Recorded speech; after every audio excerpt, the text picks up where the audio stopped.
इस दुख की घड़ी में बहुत सारे लोगों ने साथ दिया। राकेश भैया, शिवेश मिश्रा जी, मनीष भाई। बिहार के सियासी गलियारे से बहुत बड़ी जानकारी सामने आ रही है। दरअसल बिहार के पूर्व डिप्टी सीएम तेजस्वी यादव मुलाकात करने पहुंचे हैं नीतीश। जेल से निकलने के बाद पहली दफा मैं लाइव हूं। तो दोस्तों, जैसा कि आपने हाईलाइट में देख ही लिया, शुरुआत में वीडियो क्लिप में देख ही लिया कि इस वीडियो में हम आपको 3 सबसे बड़ी खबर देने जा रहे हैं, जिसमें सबसे पहली जो बड़ी खबर है वो हमारे बिहार में सरकार को लेकर के है। बताया जा रहा है कि बिहार में एक बार फिर से खेला होने वाला है और तेजस्वी यादव और नीतीश कुमार जी का फिर से मिलाप होने वाला है। और जो अभी बीजेपी और जेडीयू की सरकार है बिहार में, तो कहीं ना कहीं ये अब गिर सकती है और फिर से जो अगला विधानसभा का चुनाव 2025 में होने वाला है, वो चुनाव तेजस्वी यादव की आरजेडी पार्टी और नीतीश कुमार जी की जेडीयू पार्टी साथ मिलकर लड़ सकती है। क्योंकि ये जो खबर आ रही है वो इस तरीके से आई, कुछ दिन पहले की बात है, महज 2 दिन पहले की बात है कि तेजस्वी यादव जो है वो नीतीश कुमार जी से मिलने के लिए उनके घर पहुंच गए, आवास पे पहुंच गए और घंटों जो है वहां पर उन दोनों की बात हुई। जैसे ही बात हुई वैसे ही मीडिया से ये खबर निकलकर सामने आने लगी कि तेजस्वी यादव और नीतीश कुमार जी का गठबंधन होने वाला है, क्योंकि दोस्ती जो है आगे बढ़ रही है। दरअसल ऐसा क्यों हो रहा है जरा समझिएगा। देखिए, कहीं ना कहीं बीजेपी में जो है वो टूट हो रही है, जो एनडीए अलायंस है उसमें टूट हो रही है। टूट कैसे हो रही है कि जो चिराग पासवान जी है, जिनका एलजेपीआर पार्टी है, तो कहीं ना कहीं चिराग पासवान जी बीजेपी से नाराज चल रहे हैं। मीडिया में जैसा खबर दिखाया जा रहा है उसके अनुसार हम आपको बता रहे हैं, तो कहीं ना कहीं बीजेपी से जो है अब जेडीयू भी जो है छिटकती नजर आ रही है। और ये हो सकता है कि कहीं हो ना हो फिर से एक बार बिहार में सत्ता पलट हो जाए, क्योंकि बिहार विधानसभा 2025 बहुत नजदीक है और हो सकता है कि फिर से कहीं खेला ना हो जाए। क्या आपको क्या लगता है, हमारे नीतीश कुमार जी क्या करेंगे, क्या होगा, कमेंट बॉक्स में जरूर लिखिएगा। ये अब बात करते हैं हमारे संतोष रेणु यादव के बारे में। उसके बाद हम मनीष कश्यप को लेकर के जो नागेश सम्राट जी का बयान आया है वो भी आपको हम लास्ट में सुनाएंगे भी, दिखाएंगे भी और समझाएंगे भी और बताएंगे भी। आइए अब हम बात करते हैं संतोष रेणु यादव की। दोस्तों, एक वीडियो खूब तेजी से सोशल मीडिया पर वायरल हुआ। जो वीडियो क्लिप मैंने आपको दिखाया कि संतोष रेणु यादव लाइव आकर के कहते हैं कि जेल से निकलने के बाद जो ये मेरी पहली लाइव वीडियो है। तो अब सवाल ये उठने लगा है कि क्या संतोष रेणु यादव जेल से रिहा हो गए।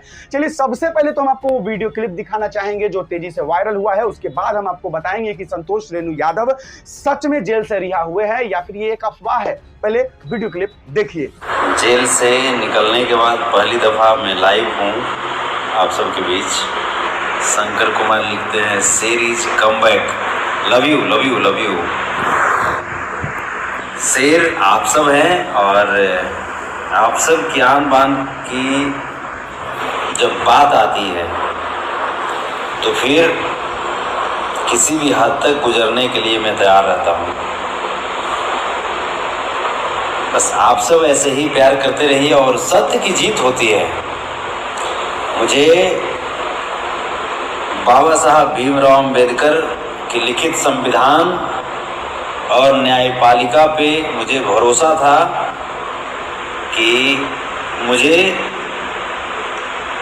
तोड़ने की कोशिश की जा रही है, मुझे मनोवैज्ञानिक तरीके से कमज़ोर करने की कोशिश की जा रही है। एक साजिश थी जो मेरे ऊपर रची जा रही थी, जो आप सब खुद समझ रहे हैं सब सारा चीज़। लेकिन हाँ, जहाँ तक बात है ये जो सीता माँ वाली जो बात है, तो उसके लिए मुझे भी दुख हुआ कि मेरे जुबान से वो निकला। लेकिन उसके पहले की जो सच्चाई जो थी कि आखिर क्यों निकला, तो ये तो चीज़ें जो है ये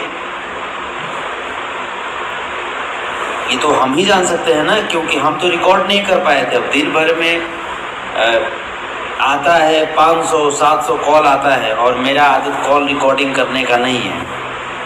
तो लोग उधर से प्रोपेगेंडा एक साजिश करके कोशिश की है कि संतोष रेणु को तोड़ दूं, संतोष रेणु की आवाज़ को मैं कमज़ोर कर दूं। तो ये संभव नहीं है। जो आपने साबित किया, और जितने भी मेरे भगवान रूपी श्रोता समाज, जितने भी अहिरवंश, जितने भी मेरे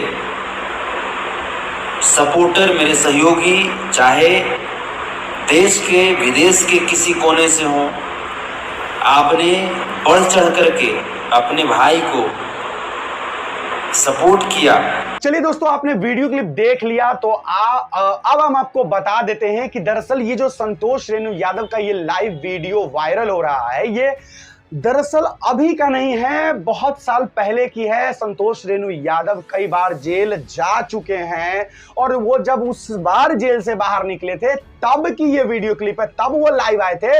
ये खबर उस समय की है। संतोष रेणु यादव अभी भी जेल में ही बंद है, उनकी रिहाई नहीं हुई है। संतोष रेणु यादव क्यों जेल में बंद है तो आपको शायद पता होगा कि जो सारण के सांसद, जीते हुए सांसद है राजीव प्रताप रूढ़ी जी, उनको लेकर के संतोष रेणु यादव ने विवादित बयान दे दिया था सोशल मीडिया पर आकर, जिस वजह से संतोष रेणु यादव को जेल हो गया है। और अब तो ये भी है कि संतोष रेणु यादव जिसके सपोर्ट में बोलते थे, तेजस्वी यादव जी के सपोर्ट में बोलते थे, हमारे मीसा भारती के सपोर्ट में बोलते थे, रोहिणी आचार्य के सपोर्ट में बोलते थे, लालू यादव जी के सपोर्ट में बोलते थे, यानी कहीं ना कहीं तेजस्वी यादव के ही जो लोग हैं, यानी आरजेडी के सपोर्ट में हमेशा से संतोष रेणु यादव रहे हैं। लेकिन अब ये कहा जा रहा है कि आज मुसीबत के घड़ी में संतोष रेणु यादव के साथ आरजेडी नहीं है, क्योंकि आपको पता होगा पिछले लगभग 3-4 महीने से, लगभग मैं बता रहा हूं 3-4 महीने से संतोष रेणु यादव जेल में है, लेकिन उनको रिहा का कहीं से कुछ भी नजर नहीं आ रहा है कि वो कब रिहा होंगे। और तेजस्वी यादव जी भी कोई सपोर्ट नहीं कर रहे हैं, जैसा लोग भी कह रहे हैं, और ये सच भी है। उनको कोई सपोर्ट अगर मिलता तो संतोष रेणु यादव आज जेल से बाहर होते हैं। चलिए आते हैं, अब बात करते हैं मनीष कश्यप की। दोस्तों, मनीष कश्यप और नागेश सम्राट की जो है कि बहुत बड़ा झगड़ा हो गया था। आपको पता ही है कि मनीष कश्यप बीजेपी में ज्वाइन होते हैं, उसके बाद नागेश सम्राट जी लाइव आकर कहने लगते हैं कि बिक गए तुम, बदल गए तुम, ये कर दिए तुम, वो कर दिए तुम। और नागेश सम्राट जो है लाइव आकर के बहुत सारा बात भी बोले थे, सब आपको पता ही होगा। तो नागेश सम्राट अब जो है मनीष कश्यप की तरह झुकते हुए नजर आ रहे हैं। झुकते हुए नजर आ रहे हैं का मतलब ये होता है कि मनीष कश्यप से उनका दोस्ती फिर से हो रहा है। और ये ऐसे हुआ, दरअसल एक दुखद घटना है। नागेश सम्राट जी के पिताजी का निधन हो गया 15 अगस्त के दिन, और उसके बाद जिस दिन श्राद्ध क्रम था, पगड़ी चद्दर होता है, उसी दिन की बात है, ब्रह्मभोज था। उसी दिन जो है मनीष कश्यप नागेश सम्राट के घर पहुंचते हैं, और घर पहुंचने के बाद मनीष कश्यप से नागेश सम्राट की मुलाकात होती है, और वही लेकर के लाइव आकर नागेश सम्राट भी कुछ बोले हैं, ज्यादा नहीं, थोड़ा सा कुछ जो भी बोले हैं आपको हम सुना देना चाहते हैं। पहले वो सुन लीजिए, फिर एक बहुत बड़ी बात आपको हम बताएंगे। सभी को पता हो कि मैं जिस पीड़ा में जी रहा था और जिस पीड़ा में हमारे साथ मेरे अपने कोई नहीं मेरे साथ थे। मेरी माताजी का निधन हो गया, और 15 अगस्त के दिन हमारे बाबूजी का भी निधन हो गया। माँ को गुजरे 6 साल हुआ था। माँ का साया छूटा था तो चलो लगा था कि हमारे साथ हमारे पिताजी हैं, बुज़ुर्ग हैं लेकिन हिम्मत है, ताकत है, उनका आशीर्वाद मेरे साथ है। लेकिन बाबूजी का निधन हो जाने से बहुत सारी चीज़ों का क्षति हो गया मेरे जीवन में।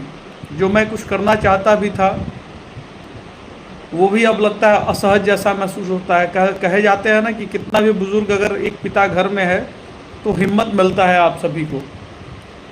तो हमारे पिताजी का भी निधन हो गया, आप सभी को जानकारी भी है। और उस निधन के वजह से मतलब मुझे जो क्षति हुई है वो मैं ही जान रहा हूँ, या मेरा हृदय जान रहा है। और क्या क्या चीज़ों का सामना करना पड़ रहा है ये वो एक बेटा जान सकता है, जिसके साथ ना माँ का साया है ना पिता का साथ है।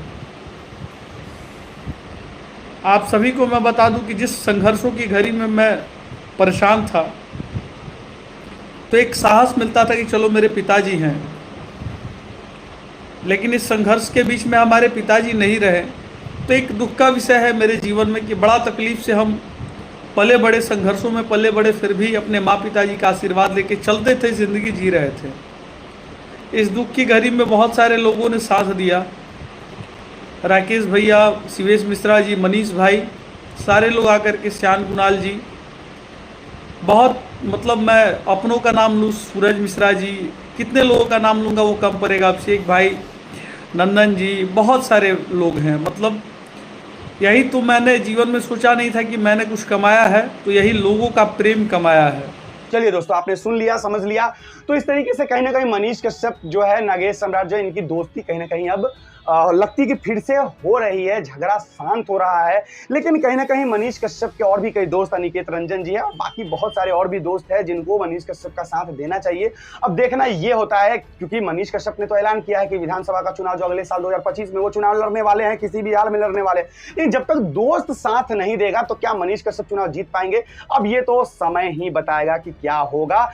क्या सोचते हैं आप इन तीनों खबरों को लेकर? कमेंट बॉक्स में अपना राय विचार जरूर दे दीजिएगा। वीडियो नहीं आ रही थी 2-3 दिनों से, तबीयत बहुत ज्यादा खराब था, लेकिन कोशिश करूंगा कि आगे से टाइम टू टाइम आप लोगों को अपडेट्स देते रहूं। बस आज के लिए इतना ही। मेरा नाम बिट्टू सिंह है, आप देख रहे थे द बिट्टू सिंह।